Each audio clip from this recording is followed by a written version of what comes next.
ایک start up بنانا اور اسے مینٹین کرنا ایک مشکل کام ہے. Happiness at first is high.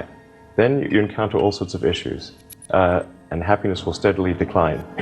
And then you'll go through a whole world of hurt. خاص طور پر جب بات ہو پاکستان جیسی تھرڈ ورلڈ کنٹری کی، جہاں نہ صرف کیپٹل کی کمی ہے بلکہ اپرچونٹیز بھی بہت کم ہیں اور بہت ہی کم انٹرپرینیورز ہیں جو پروفیٹیبل پروڈکٹ بیسڈ یعنی B2C IT انٹرپرائزز ڈیولپ کرنے کا تجربہ رکھتے ہیں. دوسری طرف اسٹارٹ اپ پر فوکس کرنا ہر کسی کے بس کی بات نہیں. ہر شخص میں انٹرپرینیورل ایٹیٹیوڈ نہیں ہوتا اور نہ ہی اکثر لوگوں کے پاس وہ سکلز ہوتی ہیں جو ایک سکسیزفل انٹرپرینیور بننے کے لیے ضروری ہیں. لیکن جو لوگ انٹرپرینیورشپ کا رخ کرتے ہیں اور اپنا بزنس سٹارٹ کرتے ہیں انہیں انڈسٹری میں کچھ سب سے مشکل چیلنجز کا سامنا کرنا پڑتا ہے. اسی طرح پاکستان میں ہر 10 میں سے 9 نئی کمپنیز فیل ہو جاتی ہیں. اسٹارٹ اپس کا پاکستان میں فیل ہونا ایک عام بات بن چکی ہے. اس کے پیچھے کئی فیکٹرز ہیں جو نیو بزنسز کے لیے چیلنجز پیدا کرتے ہیں. اس ویڈیو میں ہم ان کامن مسٹیکس کو ہائی لائٹ کریں گے جو ہر نئے انٹرپرینور اپنے بزنس کے ارلی سٹیج میں کرتے ہیں. اس تیزی سے بدلتی ہوئی دنیا میں پاکستانی انٹرپرینورز کو 2 اہم فیکٹرز پر ضرور توجہ دینی چاہیے اگر وہ اپنے اسٹارٹ اپس کو فیل ہوتے ہوئے نہیں دیکھنا چاہتے، اور وہ 2 فیکٹرز ہیں اڈیپٹیبلٹی اور کسٹمر فوکس. سکسیس صرف یہی نہیں کہ آپ اپنے اسٹارٹ اپ کے لیے فنڈ سیکیور کر لیں، بلکہ یہ ہے کہ آپ مارکیٹ کی ضرورت کو سمجھ کر اپنے آپ کو ان کے مطابق کنٹینیوسلی ایوالو کرتے رہیں. کئی اسٹارٹ اپس اس لیے فیل ہوتے ہیں کیونکہ وہ ایکسٹرنل فنڈنگ پر بہت زیادہ ریلائی کرنے لگتے ہیں اور مارکیٹ ریسرچ پر فوکس نہیں کرتے، جس کا نتیجہ یہ ہوتا ہے کہ وہ customer centric business model develop نہیں کر پاتے. یہ ضروری ہے کہ آپ ایک سسٹینیبل بزنس ماڈل بنائیں، ورنہ آپ کا بزنس اس کمپیٹیٹو ایرا میں سسٹین نہیں کر پائے گا. ایئر لفٹ کا 2022 میں شٹ ڈاؤن ہونا اس بات کی پرائم ایگزامپل ہے، کیونکہ انہوں نے سبسٹینشیل انویسٹمنٹ تو سیکیور کی لیکن سسٹینیبل بزنس ماڈل اسٹیبلش کرنے میں ناکام رہے، جس کی وجہ سے آخرکار انہیں اپنے آپریشنز بند کرنے پڑے. ڈسکس کرتے ہیں وہ فیکٹرز جو اسٹارٹ اپس کے فیلئر کا سبب بنے. Number 1، replication of existing business model.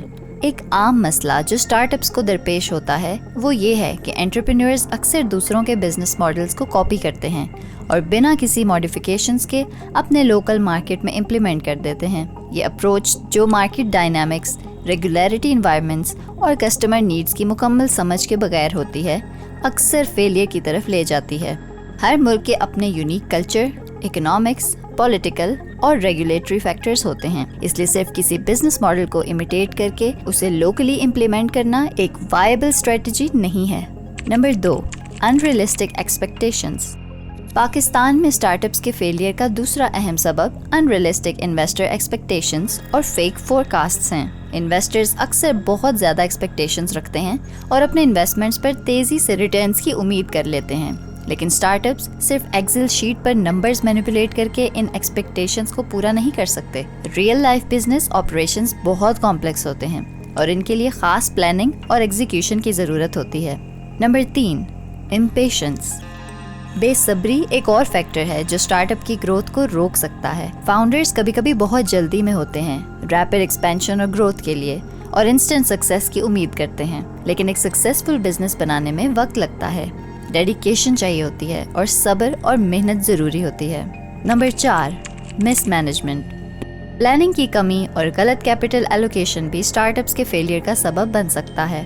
ناتجربہ car entrepreneurs اکثر بنا ٹھیک پلاننگ کے نئے بزنس شروع کر دیتے ہیں، جس کی وجہ سے فنڈز کا غلط استعمال ہوتا ہے اور ریسورسز کو ایفیشینٹلی ایلوکیٹ نہیں کیا جاتا. Number 5، legal barriers. کمپنی کی جرنی میں کئی لیگل چیلنجز سامنے آتے ہیں.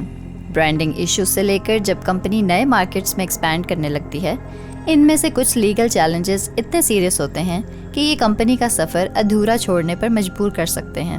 Number 6، intense competition.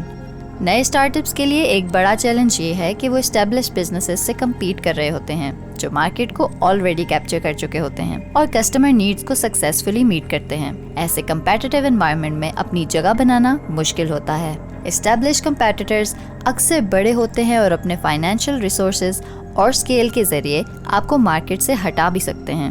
Number 7، customer trust and adaptation. نئے بزنسز کے لیے کسٹمرز کے ساتھ ٹرسٹ بنانا مشکل ہو سکتا ہے، خاص کر ان سیکٹرز میں جہاں اسٹیبلشڈ برانڈز ڈومینیٹ کر چکے ہوتے ہیں۔ نئے بزنسز کو کسٹمرز اٹریکٹ کرنے کے لیے مارکیٹنگ اور برانڈنگ پر ہیوی انویسٹمنٹ کرنی پڑتی ہے، جو کہ نئے بزنسز اس کو نظر انداز کر دیتے ہیں۔ وہ اپنی پوٹینشیل آڈینس کو ریچ نہیں کر پاتے اور بزنس کے شروع میں ہی بہت نقصان اٹھاتے ہیں۔ فنڈز کی مس مینجمنٹ اور فائنینشیل پلاننگ میں کمی کی وجہ سے بزنسز اکثر اپنے ڈیزائرڈ گول کو اچیو کرنے سے پہلے ہی پیسے ختم کر دیتے ہیں۔ مارکیٹ میں غلط وقت پر انٹر کرنا اور کمپٹیشن کا صحیح جواب نہ دینا بھی اسٹارٹ اپ کے فیلئر کا سبب بن سکتا ہے۔ اس کے علاوہ ایک اور فیکٹر ہے جو زیادہ تر لوگ پاکستان میں مس کر جاتے ہیں، اور وہ یہ ہے کہ وہ صرف لوکل پرابلمس کا سولوشن ڈھونڈنے کی کوشش کرتے رہتے ہیں، بجائے اس کے کہ وہ انٹرنیشنل پرابلمس کو بھی سالو کرنے کی کوشش کریں۔ ہو سکتا ہے کہ وہ ایک بڑی مارکیٹ کو ٹیپ کرنے میں کامیاب ہو جائیں اور اس کی وجہ سے پاکستان میں باہر کے ممالک سے پیسے آنے شروع ہو جائیں۔ اس کا پاکستان کی اکانومی کو بہت فائدہ ہوگا۔ ان سب چیلنجز کو دیکھتے ہوئے یہ کہنا غلط نہیں ہوگا کہ اسٹارٹ اپس کو سکسیس پانے کے لیے بہت سی باتوں کا خیال رکھنا پڑتا ہے۔ ہر نئے بزنس کو مارکیٹ ڈائنامکس کو سمجھنا، ریئلسٹک گول سیٹ کرنا اور پراپر پلاننگ اور ایگزیکیوشن پر فوکس کرنا ضروری ہے۔ اسٹیبلش کمپیٹیٹرز کے ساتھ کمپیٹ کرنے کے لیے اسٹرانگ مارکیٹنگ اور برانڈنگ اسٹریٹجیز ڈیولپ کرنی چاہیے اور فائنینشیل ریسورسز کو افیکٹولی مینیج کرنا چاہیے۔ پاکستان کے علاوہ انٹرنیشنل مارکیٹس کو بھی کانکور کرنے کا سوچنا، جس کے لیے ریولیوشنری آئیڈیاز کی ضرورت ہے۔ اس سے پاکستان کی اسٹارٹ اپ انڈسٹری کو نہ صرف انٹرنیشنل ریکگنیشن مل سکتی ہے بلکہ فنڈنگ میں بھی اضافہ ہو سکتا ہے۔ امید ہے آپ کو ہماری ویڈیو پسند آئی ہوگی، تو جلدی سے اپنے دوستوں سے بھی اس ویڈیو کو ضرور شیئر کریں جو کہ اپنا بزنس سٹارٹ کرنے کا سوچ رہے ہیں، اور ویڈیو کو لائک بھی کر دیں۔ آپ سے اگلی ویڈیو میں ملتے ہیں۔ اللہ حافظ۔